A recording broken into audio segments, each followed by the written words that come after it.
ìkópa rẹ. And what you put into the marriage will determine how successful your marriage will be. Àti bí o ṣe ń gbìyànjú láti jẹ́ kí ìgbéyàwó yẹn kó yanrantí yóò ní ṣe ibi tí yóò mórílé. And this one may sound somehow to you. Ilé ilé wa bá ọ níjà That God fún. led you into marriage Pé Ọlọ́run wá darí rẹ sínú ìgbéyàwó. does not mean that marriage can see no faith. Kò ní fi ṣe wípé ìgbéyàwó náà lè kùnà. In Acts of the Apostles chapter 13, first, Nínú ìwé iṣẹ́ àwọn apọ́sítélì orí 13. I got to get to this place sometimes some years back, Ọdún mélòó kan about sẹ́yìn a few ni years back, and it really set me thinking. nígbà tí mo kà á ó mú And, kí n ronú jinlẹ̀. It has really helped me in what I do in the space of counseling and whatever. Ó sì ràn mí lọ́wọ́ nínú ìgbéyàwó àti nígbà nímọ̀ràn. Chapter 13 verse 2, and Tobari Kẹta Koka. lẹ́sẹ̀ kejì. And as they ministered to the Lord and fasted, Bẹ́ẹ̀ ni sà, ẹ̀mí mímọ́ ló sọ̀rọ̀ ó wí pé àti bẹ́ẹ̀ ni ẹ ṣe ẹ bọ́ sí chapter 15. So kò sí bákan kò sí iyèméjì bóyá Paul òun Bánábà ó kọ̀ wù wọ́n kan lọ ẹ̀mí mímọ́ ló ní kí ni o ẹ yà wọ́n sọ́tọ̀ fún mi. there was no doubt God that Paul and Silas called went on their them own. together unto a missionary work which they went to do. Ọlọ́run ló yà wọ́n sọ́tọ̀. Chapter 15 verse 36. Orí kẹẹ̀ẹ́dọ́gbọ̀n, orí kẹẹ̀ẹ́dógún, ẹsẹ̀ kẹta ìkẹrìndínlógójì. Ogójì 15. Bẹ́ẹ̀ ni.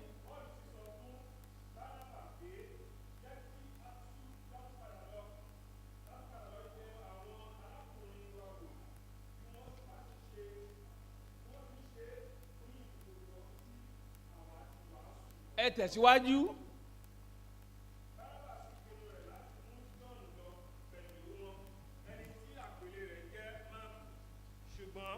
Paul rọ̀ ọ́ pé kò yẹ láti mú un lọ pẹ̀lú wọn. Ẹni tí ó fi wọ́n sílẹ̀ ní Pamẹ́fílà tí kò sì bá wọn lọ sí iṣẹ́ náà. Verse 39. Ìjà náà sì pọ̀ tó bẹ́ẹ̀. Bẹ́ẹ̀ ni. Tí wọ́n ya ara wọn sí méjì. Bẹ́ẹ̀ ni. Nígbà tí Bánábà sì mú Máàkù, ó bá ti ọkọ̀ lọ sí Kíprù. In Eshesa, the Bible English says, and the contention was so sharp between them that they departed what? Asunder. Ìjà náà sì pọ̀ tó bẹ́ẹ̀ tí wọ́n ya ara wọn sí méjì. I appreciate that word because what God has joined together, that tells you they parted ways over who? Over John Mark. Nítorí pé Máàkì nítorí rẹ̀ náà ṣe ya ara wọn sí méjì. Now, that tells you, Èyí sọ fún wa wípé Daddy, Mommy, tọ́lọ́n bá ti lead you wọnú marriage iṣẹ́ bẹ̀rẹ̀ ni. once the Lord leads you into marriage, you just began work. Ẹn tó ń kẹ́yàwó tiẹ̀ lójú, tó ń kẹ́ nímú, tó ń bá ṣiṣẹ́, tó ń jọ ń jáde, tó ń wọlé. Àti wọ́n tó ń fẹjú mọ́ tiẹ̀, ọmọ kan mi ìyàwó yín ò lè dán bákan náà. Your wives or your marriage cannot be equal. For you, a man that is so much that you are caring your wife so much, and you that you are doing otherwise. And Your marriage I cannot be will the do same. more with the internal influencing before going to the out. Charity external yẹn are money. If we take care of the internal influences, our marriages will be successful. Bí a bá bójútó àwọn ìrúsí láti inú, a rí wípé ìgbé ayé ìgbéyàwó wa yóò dánmọ́rán. Many years ago, Ọdún mélòó kan sẹ́yìn, I was on campus and the Lord helped me. mo wà nílé ìwé, I Ọlọ́run ràn mí was lọ́wọ́. the general coordinator Èmi ni adarí. and I was so forceful. Mo lé pọ̀. You can't tell me no. O ò lè sọ rárá fún mi. Tí n bá yọ báyìí, Once I oníkálukú máa kọ́wọ́ ọmọ ọba aṣọ. Everyone will just keep I in was that silence. forceful. And I meant well. I just wanted to help the younger people to be on fire for God, to be serious. Ìṣẹ́lí. And all the excess luggage in their body, I shed it off. Ìṣe líle mi kì í ṣe pé mo fi burú ṣùgbọ́n mo fẹ́ káyé wọn kó ń yọ dáadáa ni. Wọ́n sọ lẹ́yìn wọn sọ́kò mi lójú pé Ọlọ́run ló máa ran ìyàwó máa yìn lọ́wọ́ o. They said behind me that, oh, God will really help this man's wife. But I didn't know better. But ṣùgbọ́n mi ò mọ̀ jù I báyìí lọ. was zealous. Nǹkan gbọ̀ngbọ̀n ló wà lọ́kàn mi. I was sincere, but at times sincerely wrong. Inú ìjọ lóòótọ́ ni mo fi ṣe é ṣùgbọ́n ìgbà míì èèyàn máa ń jó lóòótọ́ kó jẹ́ pé lọ́nà òdì ni. I was led. Ọlọ́run sì darí mi. We were in courtship. One day we were sitting across the table. My wife did something. I didn't even allow it to laugh before I gave it to her. a jókòó mi àti ìyàwó mi jókòó mi ti jẹ́ kíkiní náà ò tiẹ̀ tutù rárá kí n tó jó fún. She broke down and started crying. wọ́n bá bẹ̀rẹ̀ sí ní ké. Mo wá gbọ́ ọ̀rọ̀ kan láti inú mi. Then I heard something from within me. How often do you want your wife to be crying? ìgbà mélòó ló fẹ́ kí ìyàwó rẹ̀ máa fi ké. It broke me down completely. èyí iṣẹ́ mi It lẹ́yìn. really changed my orientation. ó yí èrò inú mi padà. Like Pastor said earlier, men and women were not created the same way. olùṣọ́àgùntàn sọ fún alẹ́ kan wọ́n ní pé ọkùnrin àti obìnrin àdá ọba kan náà. Tá bá fi ọwọ́ tá fi ń gbé ṣísù, tá fi ń gbé àmà, tá bá fi mú ìyàwó wa, a máa kan lọ́wọ́. If you mishandle your wife, you would wound her. So that tells you that marriage is not master-servant relationship. That's number ìgbéyàwó one. kì í ṣe ọ̀rọ̀ ọ̀gá àti ẹrú alákọ̀ọ́kọ́ rèé. Number two, ẹlẹ́ẹ̀kejì marriage is not boss-subordinate relationship. ìgbéyàwó kì í ṣe tọ̀rọ̀ ọ̀gá àtọmọṣẹ́. Number three, ẹlẹ́ẹ̀kẹta marriage is not pastor-member relationship. ìgbéyàwó ń ṣe ọ̀rọ̀ olùṣọ́ àgùntàn àtọmọ ọjọ́. Then marriage, number four, is not ruler-subject relationship. ẹlẹ́ẹ̀kẹrin kò ń sọ̀rọ̀ nípa ìgbéyàwó ń sọ̀rọ̀ wípé ọ̀gá rèé ọmọṣẹ́ náà rèé. Pé ọba làwọn, Ọba. ẹrú làwọn. Ìyẹn ni mo ṣe máa ń sọ. That's why I say it. Anywhere. Ẹ gbọ́ mi. Here, Tẹ bá pamọ́ mi, ẹ lè kanlẹ̀kùn mi kí n yá yín yàwó mi. if you kill your wife, you can't get mine. How you deal with the woman will determine if the woman will live long or not. bó ṣe ń bá ìyàwó rẹ lò yóò sọ For bóyá those yóò of you gbé that are yet to be married, fún ẹ̀yin tẹ́ ẹ̀ tí lọ́kọ tẹ́ ẹ̀ tí láya. thank God for you. àdúpẹ́ fún yín. Don't marry your boss. Oh. má lọ fẹ́ ọ̀gá rẹ o. A man you cannot talk to is not your husband, it's your boss. ọkọ tó lè bá sọ̀rọ̀ ọ̀gá rẹ ni o. And from my sampling, counseling, in the place of prayer, you will discover, even in church, tẹ́ bá kó mọ́mì mẹ́wàá lẹ̀, mẹ́fà nú wọn inú wọn ò dùn bí dáàdì ṣe ń treat wọn, ṣùgbọ́n wọn sọ̀rọ̀. If you sample the opinions of 10 women, like 6 of them are not really satisfied with the way their husbands are treating them. So please, ẹ dákun. women will be petty, they will come with their attitude and whatever. Well, in any case, ṣẹ̀ṣẹ̀ rántí o ti rí wọn tó ń ṣáàtì pẹ̀lú attitude yẹn náà wọ́n fáìn ló dẹ̀ ṣe rí wọn. àwọn obìnrin Ẹ̀yin daddy ẹ̀ wọ́n lè sọ̀rọ̀. níwà wọn lọ́wọ́ ṣùgbọ́n but Àbí that was bẹ́ẹ̀ what you kọ́? saw that made you. And you heard To our marry pastor her. said it the other time. ẹ ṣùgbọ́n bí olùṣọ́ àgùntàn àti sọ fún àgbà Mọ́mí náà. tẹ́yìn tán kátìpẹ́ ìwò orí alágbájá bó ṣe ń ṣe. Can't you see how that woman is doing? Ó ní respect ju ẹ lọ. Ah, he's so respectful. She's so Kẹ́ tó respectful. conclude ẹ lọ bí dáàdì wọn lé. Before you make your conclusion, go and ask her husband. So máa manage tiẹ̀ o. Just manage yours. Ohun tó da jù lọ lọ́lọ́run fún ẹ The yẹn. Lord has given you the best for you. See, Ẹ wò ó. tá a bá kó àwọn nǹkan kan. If you don't ká learn tó certain marry, things before we get married, whether we like it or not, we will be forced to learn them. bóyá fẹ́ àbá Ọlọ́run má dẹ̀ kọ̀, jẹ́ kí nǹkan ti ṣe kí ni kó ti túká. we'll learn it by force anyhow. Now number one thing, Alákọ̀ọ́kọ́. number one influence Ìrúsí alákọ̀ọ́kọ́ is ignorance. ní àìlóye. I plead with you. Mo rọ̀ ọ́. Ignorance is a killer. Àìlóye jẹ́ ń tó ń pani. You know, you can see people, they can pray very well. I remember scolding a brother years back. He Mo bá- was in courtship, Mo bá arákùnrin kan but wí wà that lójú ọ̀nà àti courtship gbéyàwó. broke, and that was the end of the relationship. Ṣùgbọ́n ó forí ṣọpọ́n. He felt I was supporting the sister against him, and I said no. Ó rí mò ń gbé arábìnrin yẹn lẹ́yìn ni mo ní You rárá. don't Mo understand. ní òye òye ọ ni. We always talk down on the sister. A kàn máa bẹnu àtẹ́lu arábìnrin náà. Like we came to a meeting like this. Jẹ́ ká wá sí ìpéjọpọ̀ báyìí. We're on break. Sister there saw bro. I say, bro, how are you? How is the meeting? Tell me you love me. You know that kind of shocking, electric shock. You see the bro, you can't hold the bro, but you know you can come. Tell me you love me. Then the brother told me, I managed to say it. And she said, tell me you love me again. And that's how I became angry. Money in your life. You were angry. Kan You tó- were angry. By the way, ṣé sister yẹn ló wá bá ẹ kó òun fẹ́ fi àbí wọ́n ló lọ bá oníwọ̀ lọ. Mo láwọn tí yóò gbàgbọ́ kan unbeliever. They are keeping 2-3 girls. Wọ́n dẹ̀ manage wọn. Ẹyọ kan tó jàjà lórí náà. Even unbelievers know how to keep like 2-3 girls Oh, all to together. manage. Even one, you find it very hard to manage her. You know, tí ògbọ́n bá wà ń ta báyìí táwa lórí ojú kéèyàn dúró sórí pẹpẹ kókò lóhùn gbàdúrà. It is more than standing by the pulpit and praying. Or somebody comes to the church Bẹ́ẹ̀ni and kan wá he sílé says ìjọsìn. he's preaching. Ó wá ń wàásù. The interpersonal relationship. Ìbánisọ̀rọ̀. So you need to learn. Ẹni láti kọ́ ọ. So ignorance, be very, very careful. And it doesn't matter. Àìlóye ẹ dákun ẹ Ask ṣọ́ra. questions from people. Ẹ You know, there are béèrè people ìbéèrè lọ́wọ́ àwọn who ènìyàn. thinks they know.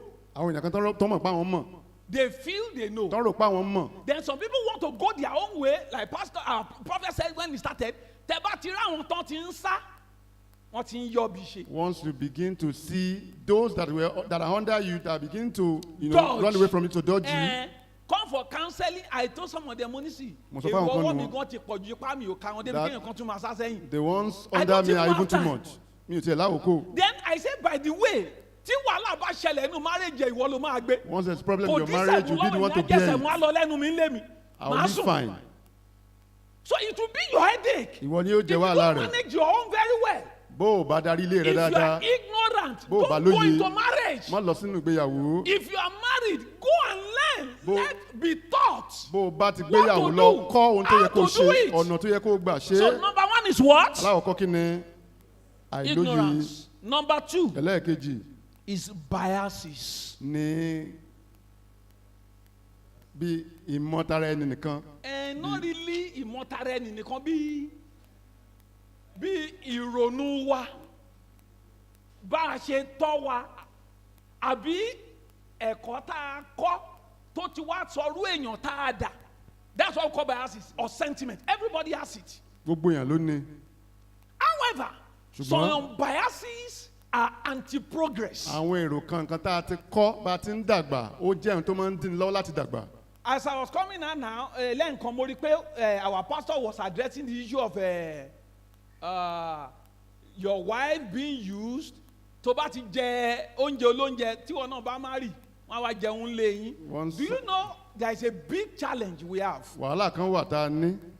If you go to your brother's house, Tó bá lọ sílé ẹ̀gbọ́n rẹ, tó wá jókòó sí pálọ̀ tí ìyàwó bọ̀dẹ́ ẹ lọ ń ṣe ń jẹ wá láti kitchen. you are in the sitting room and your brother's wife or your son-in-law You are is cooking. suffering from entitlement mentality. Pé You ẹ̀tọ́- feel the woman is our wife. o rò pé ẹ̀tọ́ wa ni ìyàwó yẹn ẹ̀tọ́ wa ni. Ìyàwó gbogbo wa ni. Gbogbo wa la ní. You are having serious problem. Ìṣòro ńlá gbà ló ní. By your standard, that woman may be older than you. Arábìnrin kan lè jù ọ́ lọ lójú orí. Tí o bá ń ṣe pé wá fẹ́ bọ̀dà yín tó bá rí ń ta o máa fẹ́ dọ̀bálẹ̀ kí. Even if you Ó meet wá such ti a fẹ́ person ó ti outside, fẹ́ bọ̀dà you yín báyìí ó prostrate. ti dẹrú. But now he has married your brother, she's now a servant. It is entitlement mentality. That is pé o ní èrò wípé àwa la ní. And some people will also fight it and say, why will she not serve all of us? Àwọn kan náà máa rò pé kí ló Let tó her ní sìn serve wá. everybody first. Jẹ́ kó pín oúnjẹ fún gbogbo wa náà. After we have eaten, if we need more, she'll go and serve. Tó ń jẹ́ bá kú ajẹ tí ò bá dẹ̀ kú kó lọ mú gàrí. That she would So- eat Abi? the leftover if there is. Sorry, that is not marriage. Ilé òun ṣe gbéyàwó. And let me put it to the men here. Jẹ́ kí n sọ fún àwọn ọkùnrin You are the níbí. one to stand and shield your wife. Ìwọ ló dúró lórí ẹsẹ̀ rẹ láti dáàbò bo aya rẹ. No. After she has walked herself down, ẹ̀yàn afọwọ́kọ́ tí yẹn lọlé. Tọ̀dọ̀ mi bí àwa wólulẹ̀, màmá wa paracetamol fún. After she has done everything, Osaye. you take your wife and go, and my own wife will Some break of down. those biases could be cultural. Gbogbo àwọn kinní yìí ó lè jẹ́ pé nínú ìṣe láti yàn Some án. of those biases, it could be Ó environmental. lè jẹ́ pé nínú agbègbè láti mú. Some of those biases at times could be religious. Àwọn ilé gan ó lè jẹ́ pé ó fara pẹ́ ẹ̀sìn. Ọlọ́run ṣe mí láàánú kan. I've received this mercy. Bóyá yẹn dẹ̀ lọ́lọ́run lò fún mi. Probably this was what the Lord used for me. My wife is very blunt, kò dẹ̀ ń pretend. Ìyàwó mi bó bá ṣe rí ni ó ṣe sọ. She will not hide it. Wọ́n sì ní tẹ̀ bó bá ṣe rí náà ṣe fi hàn. She will not hide. And I think I'm beginning to learn from that because I have met a lot of women. They are almost like subservient or slave in their own home. Mo ti ń kọ́ ẹ̀kọ́ nu kí nítorí pé àwọn ọ̀pọ̀lọpọ̀ obìnrin tí mo ti rí wọ́n Some jẹ́ of bí them, ẹrú if you nílé even wọn. tell them step to take, they say, Daddy, n tẹ́ ẹ sọ yín, ó dà pé nǹkan mi lòdì sọ́kọ mi ni, ó dà bẹ́ẹ̀, máa ṣẹ́rú ẹ̀ lọ́nbẹ̀. Some you even tell them the step to take, but then you said, well, it's a good I idea, can't but then I would. imagine how a man will maltreat you Mi lè ro lórí mi tí màá sọ pé tí ọkùnrin kan ṣe ṣe ọ́ lò. and that man will stand on the pulpit on Sunday. Á sì dúró lórí pẹpẹ lọ́jọ́ Sunday. Oh, dẹ̀ ní pé senior pastor pé ẹjọ́ ẹ bá mi gba máìkì lọ́wọ́ ọkọ mi. And you now call the notice of the senior pastor that it should not be allowed. N tán fojú mi rí láti jẹ́ta dé ní. Since 3 days ago, what I've experienced in Mi his rò pé ó yẹ hand, kán ní courage láti wá sórí I pẹpẹ. don't think you should have the infantry to come Ẹ to the bá mi ràn pulpit. wọ́n lọ́wọ́, Please help him. ẹ gba máìkì lọ́wọ́ wọn. Take the mic from him. You know I've said it. Mo ti sọ tẹ́lẹ̀, If you are bitter, bí o bá kanú, you can't get to heaven. o ò lè dọ́run. I don't want to talk and yet you are crying, you are suffering and you are smiling. Mi fẹ́ sọ̀rọ̀ ṣùgbọ́n òun jìyà ń kọ̀rọ̀. Your husband may not know better, you know. Ọkọ rẹ̀ òye tẹ̀lé mọ́ But yé. tó bá ti fẹjú ẹ̀sùn àwọn aládarí, But once you report him to the elders tán ti pè jókòó tán bá sọ̀rọ̀, and they call and counsel him, ó máa adjust. he will adjust. Some, they have the opinion that just get your money and keep it. Some women are like that. Your money is our money, my money is my money. You remember? Èrò àwọn obìnrin kan ní pé owó tèmi bá ti pa tèmi ní ṣùgbọ́n tí gbogbo lé ní títí ẹ. Bẹ́ẹ̀ni, and you know some women, Àwọn obìnrin kan. mọ́mì mi, tẹ́ bá mọ ìyà tí mọ́mì mi jẹ lórí You mi. know how much my mom suffered. Ìyẹn ló jẹ́ pé tí wọ́n ti gba sálárì mi That's when báyìí. after my salary, Ọ̀dọ̀ wọn ni máa send ẹ̀ I'll just sí. send it to her. So owó tó bá dẹ̀ kú lé, Whatever is ó remaining, ka kò ka. either it's enough or not, Daddy àṣìṣe money, a tún ṣe shift mọ́. Daddy will do the Àwọn whole work. òkájúlù ni torí pé ẹ̀yin ni kàlùkàlù tẹ́ ń gbówó mi. You are the one that's the jackpot. If you know you love your daddy so much, Bó o bá fẹ́ go and bàbá rẹ marry your daddy. lọ fẹ́ bàbá rẹ. Don't throw a man into trouble. Mọ́mọ́ dáyàn sínú wàhálà o. There are some men too who feel, my mommy suffer so much on me. Àwọn ọkùnrin kan I òye wọn ni cannot wípé take any. ìyá mi My jìyà mommy gan, first. ìyá mi See, lálákọ̀ọ́kọ́ this ni. will shock everybody. Eléyìí yóò ya ogun wa lẹ́nu. The day you are married, Ọjọ́ tó bá ti gbéyàwó, your parents become secondary in your life. àwọn òbí rẹ wọ́n jẹ́ igbákejì náà ayé rẹ That náà ní also will ọ̀la ayé help me to kankan. address this. Eléyìí kankan á jẹ́ kí n bẹ́nu mọ́ Ẹ̀yin ẹnu grandma eléyìí. tẹ wà ń bí, You that are grandmas that are here, ẹ jókòó sílé ọkọ yín. please sit in your husband's house. Ajá kì í rorò, kò ṣojú ẹ lè máa ṣe ilé ọkọ yín kẹ́ máa ṣe ilé You ọmọ can't be yín. controlling Àbùkù your lẹ́fẹ̀ẹ́ lọ son's kọ̀m̀pútà yẹn. house at the same time your own husband's house. Once your children get married, sit down in your husband's Níwọ̀n house. gbà táwọn ọmọ rẹ bá Stop ti gbéyàwó, proposing and be jókòó asking sílé them, rẹ. is the man treating you? Ṣé ń jẹun ẹ̀mẹ́rin? Kò sí ètò kàn yín mọ́. Stop asking them questions about probably the Ẹjọ́ eating tó or how they bá gbé feel. wá bá yín ẹ má yọjú sí. Whatever case they don't bring to you, don't poke your nose. Some families are having problem because ìyá ọkọ ó ti wá bá ọmọ ẹ pé ọdún kẹta rẹ̀ ìyàwó ẹ ò lóyún ẹ kí ni ká ṣe sí ìwọ ló máa sọ fún mọ́mí ẹ pé kó jókòó sílé The wọn. problem that some families are having is from the in-laws, especially their grandmas. The pressure will be so much at times you see believers doing unimaginable things in the name of you are looking for children. Wàhálà yẹn yóò pọ̀ tó bẹ́ẹ̀ gẹ̀ tó yẹ pé ẹ máa rí àwọn onígbàgbọ́ wọn á ṣe nǹkan míì tẹ́ wò pé èé kí leléyìí. In the name of we want to travel overseas. Lórí pé wọ́n fẹ́ lọ sílùú Then you òyìnbó, begin to ask yourself, ẹ máa bèrè lọ́wọ́ ara yín. what's so special in traveling overseas? Kí ni nǹkan tó tiẹ̀ ṣe pàtàkì láti lọ sílùú òkè òkun You gan? know, ṣáàrọ̀ ìnà àbárò àná mo ṣáà ń lọ mo ń ro ọ̀rọ̀ yẹn bí yẹn ń lọ títì. This morning I was thinking about àárọ̀ something. ìní, Okay, I was laughing. ẹni bá pa mí. Pé Ọlọ́run máa kú iṣẹ́ o. Oh, God is wonderful. Why some people are crying Nígbà táwọn kan that they have ké not given birth to children? báwọn tí ì bímọ. Àwọn kan wọ́n fẹ́ lè máa regret ìjọ tán bí ọmọ yẹn. Torí Some tọ́mọ yẹn are ti at the dà báyìí. point of regretting that they gave birth to that child because of what the child did. Bẹ́ẹ̀ni, mo ti lọ́mọ tó fẹ́ pààyà ẹ̀. I've seen a child that wanted to kill his Ìjọ tán mother. bí wọ́n celebrate pàwọn bí wọn àbọ̀n celebrate. They celebrated the day they gave birth to him. Nothing should be so strong on you more than the scripture. Kò sóhun tó yẹ kó le lórí rẹ. When your lé culture mọ́ is ju stronger in ọ̀rọ̀ your lọ. life than the scripture, you will misbehave. Tí ìṣe tó bá ti ju ọ̀rọ̀ lọ nínú ayé rẹ, So ó ṣì be wà. careful of your biases. Mọ́ ọ ṣọ́ra nípa bí o ṣe mọ́ hùwà. How you think, Bó ṣe ń ronú rẹ, your mindset. ìgbé èrò orí rẹ. Bẹ́ẹ̀ni, see, a man cannot rise above his thought life. Èèyàn ò lè dàgbà ju èrò inú rẹ lọ. Bó bá ṣe ń ronú. The way he And thinks. that's why I will tell the singles. Torí ẹ̀ máa ṣe sọ fún àwọn If you tí marry, ò tí gbéyàwó. if you see a man who is having inferiority complex, bó o bá fẹ́ ọkọ tí kò dájú ní ọkàn ara rẹ̀. má fẹ́ o. Please don't marry such a man. Pé sorry pé your wife has got a promotion. Pé ẹni tí ìyàwó ẹ̀ ṣẹ̀ṣẹ̀ nígbèga lẹ́nu iṣẹ́. Owó ẹ̀ ti wá pọ̀ ju tiẹ̀ lọ báyìí. Now she's now earning more. Then the man becomes offended. Now inú wa bá bẹ̀rẹ̀ sí ní bí ọkọ. And begins to say it's because she's saying it, that's why she's women ẹ̀yin mọ́ mi tẹ wà ń bí ẹ gbọ́ ṣé torí owó tẹ gbà lẹ́jẹ̀ disrespect daddy. Is it because the money that you earn that is making you disrespect your Down. husband? Mọ́mì ṣọ́ọ̀ṣì ń bí ni mo ní ṣé torí owó tẹ ń gbà ló ń jẹ́ kẹ́ máa disrespect daddy. Is it your earnings that is making you to disrespect your daddy husband? kẹ́tí disrespect nígbà tẹ̀ tiẹ̀ gbà kọ́bọ̀ gan. When you were not even earning, you were already disrespecting him. So number one ignorance, number two biases, number three Ẹlẹ́ẹ̀kẹta past ni experiences. àwọn ìrírí àtijọ́. Past experiences yẹn pín sí méjì. Ìrírí àtijọ́ is divided into two. Ìkíní, The first one,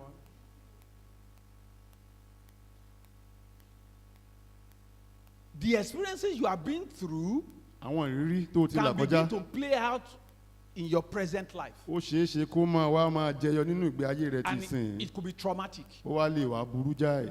Number 2, ẹlẹ́ẹ̀kejì if you refuse to live right bó o bá kọ̀ láti gbé ìgbé ayé tó and tọ́ have a successful marriage, kó o wá ní ìgbéyàwó tó yanrantí you destroy the life of your children. ó bá yé àwọn ọmọ rẹ jẹ́.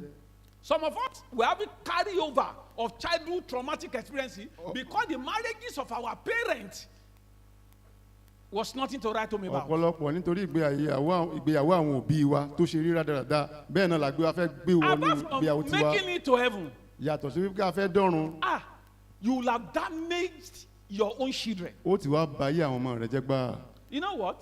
ẹ mọ nǹkan. We are product of who raised us and where we are raised. ohun kan tá a Every jẹ́ man. lónìí ẹni tó tọ́ wa àti bá a ṣe bí wa Bẹ́ẹ̀ni. òun la jẹ́ So lónìí. if your home bí ilé is rẹ not a safe haven, tí ò bá jẹ́ agbo tó tọ́ the children will like, I wish to marry a man like my father. tí àwọn ọmọ rò pé mo fẹ́ ọkọ tó dàbí bàbá mi.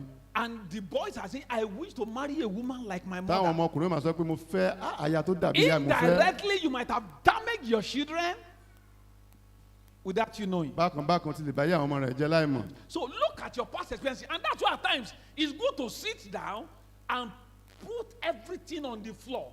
Ẹjọ́ gbéyẹ̀wò kẹ́gbọ́n lẹ́yọ kọ̀ọ̀kan báyìí. If you need to see a professional counselor, do it. If you need to see a therapist, go ahead. ó dára So kí ẹ that yan you gbogbo will rẹ̀ not sílẹ̀ carry baggages into your marriage. kẹ́ ẹ yànnàná gbogbo rẹ̀ kẹ́ ẹ má bàa kó gbogbo àwọn nǹkan tí ò dára wọnú ìgbéyàwó yín. It will also help your partner to know your antecedent. yóò tún ran ìkẹ́nìkejì yín lọ́wọ́ aya yín láti Why you mọ are becoming ohun tí a paranoia, you are so fearful. ohun tí ẹ ti You là are kọjá fidgeting, you are panicky. ohun You tó mú kẹ́ ẹ máa are bẹ̀rù suspicious. ohun tó mú Wà á kẹ́ ẹ ní máa sọ pé, ṣọ́ra wo ohun tó fà rèé o. I was molested when I was 6. pé a bà mí I jẹ́ gbà mo lived kéré with our neighbor. Pé ńgbà mo This gbé- and this accumulated in my body. Ọlọ́run ṣe ń ràn mí lọ́wọ́ ni. Your husband can bear, your wife can bear with you and know how to handle you part time. ó yẹ ká fi òye yìí yé aya wa àbí ọkọ wa gbogbo tá a ti là kọjá sẹ́yìn ká yànnàná rẹ̀ lẹ́sẹẹsẹ fún wọn kó máa lè mọ̀ tí a ṣe lè rí ìrànlọ́wọ́ gbà. Number 5. ẹlẹ́ẹ̀karùn-ún Other influences can be counselors.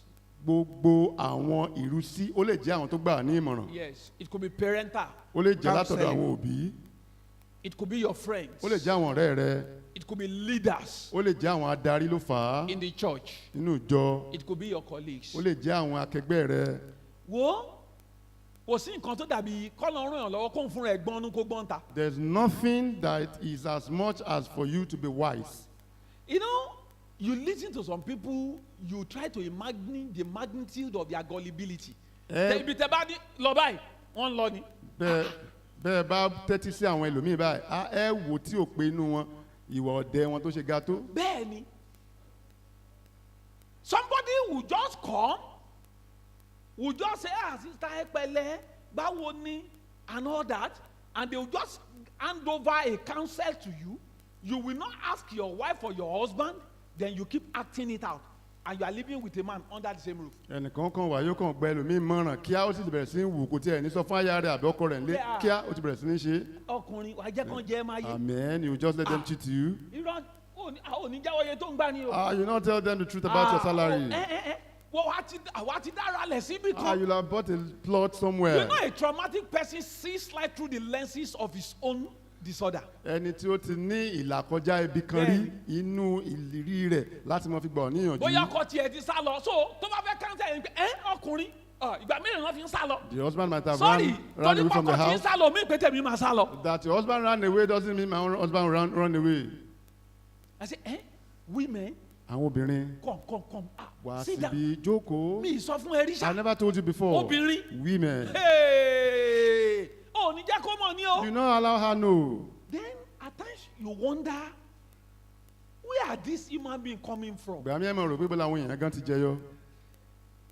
Let's be careful. It will even be your parent who is counseling Ó you. lè jẹ́ àwọn òbí gan ló ń gbà wá ní ìmọ̀ràn. If it is against the Bible, Tó bá ti lòdì sí Bíbélì, you know the person is not a good counselor for you. ẹ mọ̀ ìpẹ́ náà kò jẹ́ ẹni tó yẹ kó gbà wá ní ìmọ̀ràn. Yes. We need counseling. a nílò ìmọ̀ràn. We need to talk to people who can be of help to us. a ní láti bá àwọn èèyàn tó lè ràn án People lọ́wọ́ who sọ̀rọ̀. can be blunt and tell us the truth. àwọn èèyàn tí ó sọ bó ṣe rí gan-an tí ó sọ pàtó. But if you feel, no, I have to go my own, I said, no problem. ṣùgbọ́n tẹ bá rò pé mo máa lọ ń dà kọ́ńkọ́ ń tèmi ni o. I was kò sí talking to wàhálà. a lady. mo bá arábìnrin kan sọ̀rọ̀. Oh, pastor, pray. ó ní pásítọ̀ ẹ gbàdúrà My o. father-in-law will not want us to marry. bàbá ọkọ wa ọmọ ọmọ jẹ́ ká gbéyàwó. What happened? kí ló I ṣẹlẹ̀? don't know. olóhùn mọ́ o. We have even chosen the date of the wedding, but my father-in-law insisted and said no. a tẹ̀ ti mú ọjọ́ ìgbéyàwó gan ṣùgbọ́n bàbá ọkọ mi nírọ́ o. Money, my sister. mo ní What are you doing now? arábìnrin kí ló ń ṣe báyìí. Only I'm managing somewhere, I'm teaching. mo ní mò ń kọ́ What about your husband? tíṣà ni mí mo lọ́kọ̀ rẹ̀ ń He kọ́. said, my husband just finished masters. He has not got work. ó ṣe parí ẹ̀kọ́ kejì ni kò tí ì ríṣẹ́. I said, when do you plan to marry? mo nígbà wo lẹ fẹ́ He said, gbéyàwó. so month. Olóṣù IB is báyìí. even out. mo ní ọlọ́run tẹ̀ ti tẹ ìwé gan jáde Money, táwọn by fi. the way, who is supposed to bankroll your wedding? mo ní talẹ̀ gan tí ó ràn yín lọ́wọ́ láti fún ìgbéyàwó yìí. Only is my father-in-law. ó ní bàbá ọkọ mi Money ni. is the man aware you have printed IV. ṣe mo ṣe náà mọ̀ pé ẹ ti tẹ̀wé jáde. The sister said no. mo ní rárá o. Money ẹ lọ tẹ káàdì lẹ́yìn ẹ̀ tó máa náwó nígbèyàwó. you went to print the IV behind the person that will bankroll it. Money, my sister. arábìnrin mi You are in a hurry. ó mà ń kánjú o. Ó bá dákẹ́. then she kept quiet. She couldn't talk again. kò lè sọ̀rọ̀ mọ́. Some people will tell you, menke. What are you talking about? Àwọn kan ní You just ọkùnrin allow kẹ̀. one man to be sleeping with you day and night. ó kàn jẹ́ kákùnrin kan Listen kó to mọ̀ me. bọ́ ọ̀sùn ṣá. If you are not ready for that, why did you say yes I do? ẹ̀gbọ́n gbà tí ẹ ti ṣetán fẹ́yìí kí ló tẹ̀ ṣe pé bẹ́ẹ̀ ni ẹ ti ṣetán. You know, some of us, if you realize the magnitude of our job description, come back to marriage, you are saying. ìgbà míì tó bá ti sọ fún wa nípa Ohun tó ń pọ̀ lára ẹ̀yìn á gbọ̀n dànù ni. pé tó bá sọ ojúṣe wa nínú ìgbéyàwó fún wa that which is shaking in your body will Wà á drop out. dáná láàárọ̀, wà á dá tọ̀sán, wà á dá talẹ́. you cook lunch Oh, dẹ̀ ní gba breakfast salary. lunch and dinner without salary. Tọ́mọ bá tún wọ̀, wà á tún tọ́mọ. And that's why I tell people, brother, tẹ́ ẹ bá ti marry me, may you not marry a lazy woman. Máa ṣàmì fúnra wọn kẹ. if you are not married here If you are yet lazy as a single. má dákun má fẹ́ ẹni. Ogun ja àwọn ọmọ tó fẹ́ bí. once you have Kí mọ́mì tó jí, wọ́n ti parí assembly ní school. Mọ́mì ṣe ń jí, ó jẹ́ fẹ́ lọ wẹ̀ fáwọn ọmọ. Ẹgbọ́n ṣé ìyàwó nìyẹn? assembly ascended before the wife who wakes up from bed. Is that a wife? Abẹ́rẹ́ pé gbogbo ti Facebook do like this. Do you think the post Ìfẹ́ jù bẹ́ẹ̀ lọ. the post on Facebook is not what we call love? Bẹ́ẹ̀ni, you need to be well tutored and trained before you go inside it. And láti kọ́ yín kẹ́ tó wọnú ìgbéyàwó or else you just become so fat. And brother, even okay, sister yẹn mi rẹ̀ tó fine bẹ́ẹ̀ yẹn rí lárí.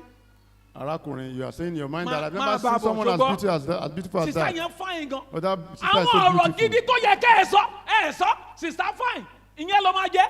You are not dealing with the important matters, you are talking about the beauty. Nígbà tó bá dàrẹ́ tì mọ́ gàrí tó fi tẹ̀bà, By ìgbà yẹn ló máa tó máa tó By the time kóra he sí. mixes rice and gari to make eba, that's when you will know Ẹgbà where mi you are kẹ̀, into. èwo mo gbé yín lẹ́yìn, ẹ má bínú, What is this I'm chewing? ìrẹsì ló dà kàn mọ́ Is gàrí. it eba or gari? You see some things you are wondering pé sorry ta ló tó àwọn ọmọ yìí. Ẹ rí àwọn nǹkan mi báyìí máa ní who exactly raises children? Ṣé wọn ò gbọ́dọ̀ anybody ni? Was it that he did not live with anyone? Oúnjẹ wọn ò lè dá sè, They can't ilé cook. wọn ò lè dá They wọn ò can't- lè dá clean They ilé. can't keep the home. Abọ́ wọn ò lè tẹ́ bá fọwọ́ tán tó máa lọ kábọ̀ yẹn They fọ ni. can't do dishes. Ó dá kílẹ̀ mọ̀ ọ́ sè. What exactly do you know how to cook? Indomie ẹ ṣe. Indomie. My brother, you begin to do a retrospect pé ẹ gbọ́ báwo ṣe pàdé ọmọ yìí. Arákùnrin wa bẹ̀rẹ̀ sí ń rò lọ sẹ́yìn pé how How? exactly did I meet her? Wíyà sọ́fin kan bò mí lójú ni. Was I I didn't veiled? plan for something like this. Mi ò gbáradì fún nǹkan báyìí. She's beautiful ló bò yín lójú dáàdi. Oh, bó rẹwà ló. That was what veiled you. You don't just see a successful marriage. A lot has gone into it. So these are some of the influences. Àwọn ìrúsí oríṣiríṣi tá a ti sọ Number one is what? Alákọ̀ọ́kọ́ kí ni? Number two. Lóye. Number three. Ìwà. Èrò èrò Number yìí. 4. Number 5. Number 6. Ẹlẹ́ẹ̀kẹfà. Immaturity. àìdàgbà àìlóye tó. Listen to this. Ẹ gbọ́ èyí. For your biological development, Láti máa dàgbà nínú tara, you have little or nothing to do about it. nǹkan kékeré lẹ ní láti ṣe nǹkan yìí. In fact, it is the work of God. That is the work of nature. Òṣè Ọlọ́run lè yí. By the time you are 13, 14, you begin to grow bodily features. Am I right? Nígbà tí a bá ti gbọ́ ọmọ ọdún mẹ́tàlá, ẹ Kò bẹ̀rẹ̀ mí sí kò mọ̀ ní wéka. ẹsẹ̀ rẹ̀ fi ń wo ọyàn, ẹ máa dàgbà. Kò mí mọ̀ kó ọmọ oúnjẹ ṣe. It has nothing to But do that you can read. biologically, you will what? You will grow. Nípa tara ẹ máa That tells dàgbà. you Èyí sọ fún wa that is wípé the work of nature. pé iṣẹ́ ti Àbùdá nìyẹn. àbùdá lélẹ́yìí. But for you to grow in other area of your life, Ṣùgbọ́n láti you dàgbà need nurture. ní ẹ̀ka ayé wa tó kù, a nílò láti kọ́ wa. So that means your nature needs to be nurtured in order for it to become noble. A ní láti tọ́ àbùdá wa ká lè jẹ́ èèyàn tó yanrantí. Ẹ̀jẹ̀ bẹ́ẹ̀, you become a liability. Or else ẹ kàn jẹ́ nǹkan tí èèyàn tí ò jámọ́ kankan. Immaturity, little things. And men, let me tell you here, Ẹ̀yin arákùnrin ẹ gbọ́, if you are not mature, bẹ́ẹ̀ bá dàgbà nínú òye, wà á ti gbáyàwó ẹ̀ létí náà kó tó wò pé èṣù ló ṣe, èṣù kọ́ ló ṣe you é. must have slapped your wife before you realize it's not the devil's work. Àbí sista ni lórí pọ́ńtò pé ẹ̀dẹ̀ sista ṣe tọ́bẹ̀ yẹn wò ṣá. Mi ìtọ́ òbí ṣùgbọ́n ṣe tán náà ni mo bu wá fún yín. Ẹ lọ wò ó ń ṣe ló dà pé okun náà ti lọ bù. Iyọ̀ tó wà nù ẹ̀. Besides, is it Oh, my taste father. it? Oh, the salt is just too much. Ló bá lọ sínú yàrá. Then ló lọ went ń to the room, sunkún. then start to Ó ní cry. á jẹun, mi ì jẹun. Then he called your I am husband not come hungry and again. say, bí o pa mí mọ́. O nílò láti jẹun kó lè rágbára sunkún dáadáa. You need food to cry well. Come out Wow. and leave me. Finilẹ̀ o. This one. Èyí, And some men. àwọn ọkùnrin mi, My mommy. They say we want to buy Indomie. Mommy, The I fe- hungry man part or a which one should we fẹ́ buy? ra Indomie o. Everything. My mommy, my daddy. Gbogbo ẹ̀ You mọ́mí are la a máa ń bad pè. business for marriage. Ẹ dákun, kò yẹ fún ẹni tó yẹ kó gbéyàwó rárá. No amount of spirituality you have. Kò sí If you are not mature, ìgbé ayé ẹ̀mí tẹ́ ẹ lè This will nílò. happen at all. Àwọn kan yóò ṣẹlẹ̀ ńgbà mí You must be nílé. man enough. Ẹ gbọ́dọ̀ jẹ́ You ọkùnrin tó must be tó. woman enough. Ẹ gbọ́dọ̀ jẹ́ To obìnrin tó face tó the challenges. láti dojúkọ àwọn ìpèníjà yìí. Kò ń jẹ́ kó máa wò pé mi mọ̀ pé bó ṣe máa rí rè. Not that you now begin to wonder, oh, I don't know this, how it will turn out. Ó dà pé mistake ni mo ṣe o. I think it was a mistake that I did to take this Ilé wa, step. a máa ń jẹun, a máa ń dóúnjẹ nu ni. And we eat and have enough Eh? to spare. Breakfast mo sì jẹ látàárọ̀ báyìí. This breakfast at this time, Ó dà pé màá padà sọ́dọ̀ mọ́ mi. I think I'll go back to mommy. Ó lè padà. You can't go back. And you know why you need to be mature. Ṣé ẹ mọ̀ títí ẹ ṣe gbọ́dọ̀ dàgbà nínú òye yín? If you are not mature, Bẹ́ẹ̀ bá lóye, tẹ́ ẹ bá your dàgbà nínú children òye. become victim almost at birth. Àwọn- Bó bá ṣe ń bí wọn báyìí, wọ́n bọ́ sọ́wọ́ ẹni tí ó mọ̀ wọn tọ́ ni. Àwọn ọmọ yín, all they will just do is just that you have brought them into the hands of someone that cannot nurture them. If you, who is their mother or their father, you are babish, which type of children are you going to raise? Bí ẹ̀yin tẹ́ ẹ jẹ́ ìyá àbí bàbá, tẹ́ ẹ jẹ́ ọ̀dọ́mọdé, tẹ́ ẹ jẹ́ ọmọ wẹ́wẹ́, báwo lẹ ṣe wá tọ́ ọmọ yín? Pé ibi tó ti ọmọ náà ní kẹ́kọ̀ọ́ oúnjẹ fún ẹ ti wọn ike fúdù mẹ́ta sẹ́nu ẹ̀dẹ̀ mọ̀ nǹkan tí náà ní sọ. You were told to serve the baby the food, you have taken half of the náà ní plate. títọ́ sọ́mọ ìlú wọn ń jẹun tó ò dẹ̀ ní jẹ́wọ́ pé wọ́n ló ń jẹ náà ní You will pẹ̀lú not ọmọ. confess that you're the one that is sharing the naan with the baby.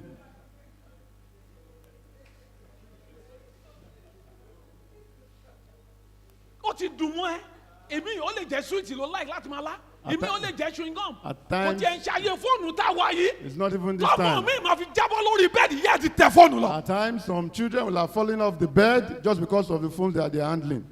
It's immaturity. Àìdàgbà náà yé You rèé. cannot delay gratification. You cannot postpone pé ọ̀ní lóòótọ́ yẹ kára kìíní yẹn ń sìn yìí o ṣùgbọ́n bí nǹkan ṣe ń lọ yìí. That is true, we should buy this thing now, Ó yẹ but kọ́mọ ìwọlé sí nursery 1 o that àbí this child must kejì. have gotten to nursery 1 or KG. Tábà ní ká lọ àpé àìrọ̀ o ẹ rí ìyá kìíní ni ẹ ráṣọ tán mú. And now begin to Àbúrò bàbá wọn compare débẹ̀. yourself with See, another woman. you are suffering from an heavy disease. Àìsàn burúkú ló ń bá ọjà. You cannot let go O ò lè jọ̀wọ́ nǹkan because of your children. nítorí àwọn ọmọ rẹ.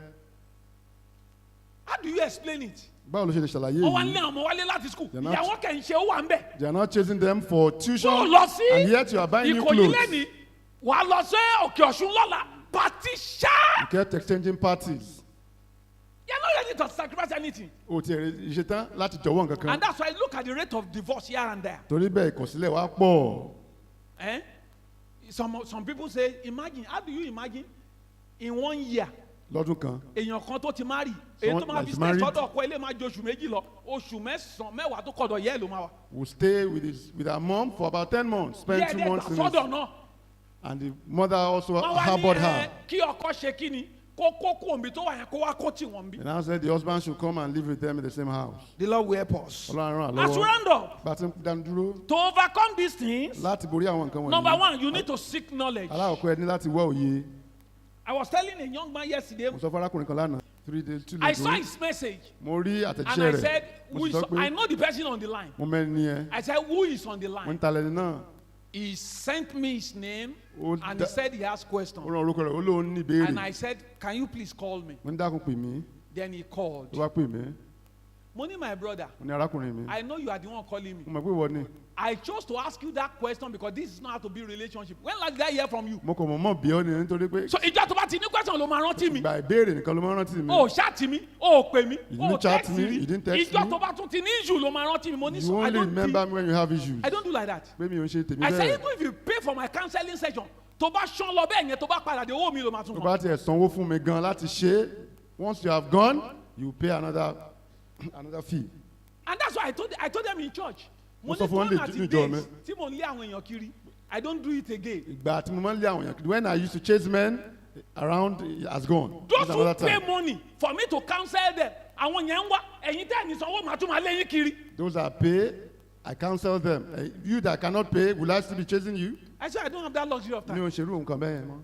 If you are really interested, Bó bá you wù ọ́ will láti seek ṣe for knowledge. ó wá òye dandan. You will read books. Ó You ka will ìwé. listen to Ó- messages ó that will tẹ́tí make you a gbọ́ better husband, àwọn make you a ìwàásù. better wife, and make you a better Tí ó parent. mú ọ jẹ́ ọkọ àti aya dáadáa. Not even in this 21st century. Ìtì ẹ̀ ṣe inú ìpele ayé Listen tá a to wà me. yìí. Gbọ́ mi. Ọmọ jábọ́ lára is about the list of your assignment to be a 21st century parent. Ẹ̀ tó jẹ́ ojúṣe rẹ̀. Ìgboro ti dàrú. The one that is so little. If you is don't want to give childbearing. back for hell to consume your children, you must rise up. O You gbọ́dọ̀- cannot afford to be an ignorant father or a mother. O gbọ́dọ̀ dìde láti jẹ́ ojúṣe rẹ̀ At láti tọ́ ọmọ every rẹ̀. developmental stage of your children, you know what it requires. Gbogbo ìpele ìdàgbà ọmọ rẹ̀ ó mọ gbogbo nǹkan tó tọ́ láti mọ̀. November láwa yìí, We are in November. ìwé mélòó lẹ ti kà lọ́dún yìí? How many books have you read this year? Ẹ mọ ìdáta tẹ́tí ní omi tẹ́tí ń wo wòlíì àgbà. Do you know how much What has data you have that watched? contributed to your life and You watch destiny? those funny videos? Kí ni àwọn kan lè tó ti ṣe sínú àgbẹ̀mọ́ Ìráyè wa? àìráyè yẹn náà ló jẹ́ kẹwàá ń bí tẹ́wàá yìí. That was what has brought us to this point that we are. That we say you do have Ìwé time. mélòó lẹ ti kà ńgbà tọdún yìí ti bẹ̀rẹ̀? How many books have you read since the How year many began? seminars have you attended? Àwọn àpéjọrò wo ló ti lọ láti ọdún tó ti bẹ̀rẹ̀? ẹ kọ bí ọmọ ẹ tari ẹ sọ́dọ̀ Ọlọ́run pé ó ti ẹ̀dá orí òkè la kúkú wà wòlíì àbáwá lẹ́mìí inú ẹ̀já ni ó rò bẹ́ẹ̀. Just give back to children and you're expecting God to handle them on your behalf? You can't continue like this. A lè tẹ̀síwájú báyìí. No. Rárá. If you are going to raise the next generation and raise them well, Ìran tó kàn tá a bá ní láti ṣe ojúṣe wa láti tọ́ wọn dáadáa, you need knowledge a nílò òye. so that you won't use your hand to destroy your children yourself. Ká má bàa fi ọwọ́ wa ba ayé ọmọ wa Number jẹ́. one, seek knowledge and that passionately. Ẹ wá Number ìmọ̀ two, dáadáa. Ẹlẹ́ẹ̀kejì. you need godly counsel. A ní àwọn àmọ̀ràn. Number Ọlọ́run. three, Ẹlẹ́ẹ̀kẹta. you need growth mindset. The Bible talks in Romans 12:1, renewing of your mind. Láti mọ tún èrò inú wa ṣe. You may be reasoning suboptimally. Ó dàgbà ṣùgbọ́n ìrònú ẹ kúrú sọ́jọ́ orí ẹ. You There are will be trouble. thinking below your age. You need a growth mindset. O nílò Kò èrò ṣe everybody Ọlọ́run. ló máa suspect. Kò ṣe everybody àwọn sọ pé ẹni yẹn wẹ̀ Ọlọ́run ràn lọ́wọ́ ṣùgbọ́n ìwà ẹ̀ burú, he doesn't know how to relate. If people have told you that one twice, ọmọ ọ̀kọ́rọ̀ ẹgbà kò lọ, look inward and work on yourself. Wo inú ara rẹ kó o sì ṣe iṣẹ́ lórí ara rẹ fún àtúnṣe. Number one is what? Alákọ̀ọ́kọ́ ni kí ni? Number two. Wá ìmọ̀. Number Wá three. ìmọ̀ràn láti ọ̀dọ̀ Ọlọ́run. Then you need prayer. And thank Olúwa God we are still going àdúrà. to pray this morning. A sì gbàdúrà lóòrọ̀ yìí. Ṣùgbọ́n guess what? What you need to do, Ohun tó God ní will láti not do it ṣe for you. Ọlọ́run ò ní ṣe fún ọ. I said it here, I think sọ- last month or 2 months ago. mo sọ bí oṣù tó When kọjá. Jesus got to the tomb of Nígbà Lazarus, Jésù tó dé He ibo ti told Lásárù, them. ó sọ fún wọn. my own is to pray for the man to wake up. Tèmi láti gbàdúrà kò jí. It is your duty to roll away the Iṣẹ́ tí ni láti yí òkúta náà kúrò. ẹyẹ òkúta yẹn kúrò. Roll away the stone. Ẹ̀ẹ́dẹ́sù ọ̀lẹ̀ tún dé kẹ́ni Jésù ó wà nù o ẹ bá wa yóò kúta ní tòmọ́ torí ẹ̀ wá bí kọ́ nìyẹn. Jesus Ẹ will fọwọ́ not ara yín come ṣe and kí ni? roll away the stone. But when Jesus died Nígbà Jésù kú, and he was to rise, nígbà tí because Lazarus soldiers were there, torí àwọn it aṣọ́nà was ń bẹ́ẹ̀ bẹ́ẹ̀. practically impossible for his disciples to roll away the stone. Kò ṣeé ṣe The fáwọn Lord ọmọ ẹ̀yìn sent rẹ̀ láti angels from heaven. yí kúrò. Ọlọ́run rán àwọn áńgẹ́lì sọ̀kalẹ̀ láti The ọ̀run. role of divinity in humanity is intervention. That which you cannot do by yourself, Ohun the tó lè Lord ṣe fúnra rẹ̀, intervenes. Ọlọ́run á máa dásẹ̀ sí. But what God has given you capacity to do, Ṣùgbọ́n tí Ọlọ́run He fún ọ will ní not do ipá it láti for you. ṣe kò ní ṣe fún ọ. Or else God will be indulging you. Àfi bẹ́ẹ̀ Ọlọ́run kò mọ̀ kẹ́ ọ ní. Lákẹ́bàjẹ́. Lákẹ̀bàjẹ́. Number one is what? Alákọ̀ọ́kọ́ ni kí ni? Number two. Ẹlẹ́ẹ̀kejì. Number three. Ẹlẹ́ẹ̀kẹta. Number four. Ẹlẹ́ẹ̀kẹrin. Then you nurture your relationship. My time is gone. Àkókò You mi ti lọ. nurture your relationship. Care for your wife. Dákun mọ́ Be gẹ aya rẹ. compassionate. Mọ́ ní Be committed. bọ́ sójú Maybe iṣẹ́. maybe it's I my don't know. background that is affecting me. Bóyá ibi tí mo ti The dàgbà. way I reason. Tí mo ṣe máa ń ronú. I see things that bothers people, then I wonder, Mo máa ń rí nǹkan tó máa ń kọ́ àwọn èèyàn gbọ̀ngbọ̀n. Màá máa rò ó. does these people believe the Bible? Ṣáwọn ilé ìṣọ́ gba Bíbélì bọ̀ báyìí? If truly they believe the Bible, Báyìí lóòótọ́ náà gba Bíbélì bọ̀. ẹ gbọ́. Wọ́n lẹ́yìn tó bímọ, Person that gave birth. ẹ dáhùn. Bó sin bó pa, ẹni tí ò bí. The person. Ẹ̀yin rẹ̀ Doesn't jájá have. jòkó ẹni tí wọ́n sọ pé torí pé kò bímọ lájà ṣe jòkó ẹ̀. Have you ever seen someone that got eaten by a dog just because he did not give birth to a child? They are not giving your wife attitude at all. Ẹ wá ń fi àwọn ìṣe tí ò tọ́ ẹ fi ń Because bá they- aya yín lò. I have counseled quite a number of people. One was telling me, we should come for. I said, tell your husband to follow you to the doctor. I said, how come Ike? Kò ní lọ, ẹ̀ẹ́dẹ̀ fokùn sí lẹ́sẹ̀kẹ́ wọ. Kò ní lọ síbo. That he will not go, will not follow you to the doctor. You have an issue in a family. Oníwà ìṣòro The nínú doctor ẹbí. require your attention. Dókítà And ní you are pé kẹ́ taking ẹ your wá. husband to go. Ẹ wá Is ń the bẹ man ọkọ yín paying you láti favor lọ. for going? Ṣé ó ràn yín lọ́wọ́ pé nítorí kò lọ ni láti lọ ni? Pé kájọ lọ sọ́dọ̀ dọ́kítọ̀ kan wọ́n tí nǹkan ṣe. To go to Kájọ the wo nǹkan tó máa ṣe doctor sí. to check both of us. Ẹ lọ máa gbàwẹ̀ gbàdúrà. Now begin Ìyẹn to lọ́lọ́ fẹ́ fast. gbọ́. Is that what God will listen to? And the man is doing as if he's doing you favor Arákùnrin náà ṣe bí pé ó ràn yín lọ́wọ́ ni for going to the doctor. láti lọ rí dókítà. Olóyún sínú, ó kọ́ ọmọ sẹ́yìn. You are ó pregnant, gbé you are báàgì backing dání. another one with your bag by your side. Daddy dẹ̀ gbé Bible dání. Then- Àwọn Bible wọn tóbi ju eléyìí lọ. All the husband Ọlọ́run lọ will church. do is to carry Ẹ̀ẹ́dọ́mọ Bible. lù wọ́n láyà kan gbé. And then you not throw the baby to the man to carry the baby. Ṣé fẹ́ para ẹ̀ sí ìjọba You want to lọ́rùn? kill yourself? Ẹ dìde, Arise. ẹ sọ fọlọ́run. Tell God, Olúwa, Lord, help me. ràn mí lọ́wọ́. Every kid out of my life. Gbogbo Open àwọn your ìlú mouth sí and tó pray. lòdì dákun yà kó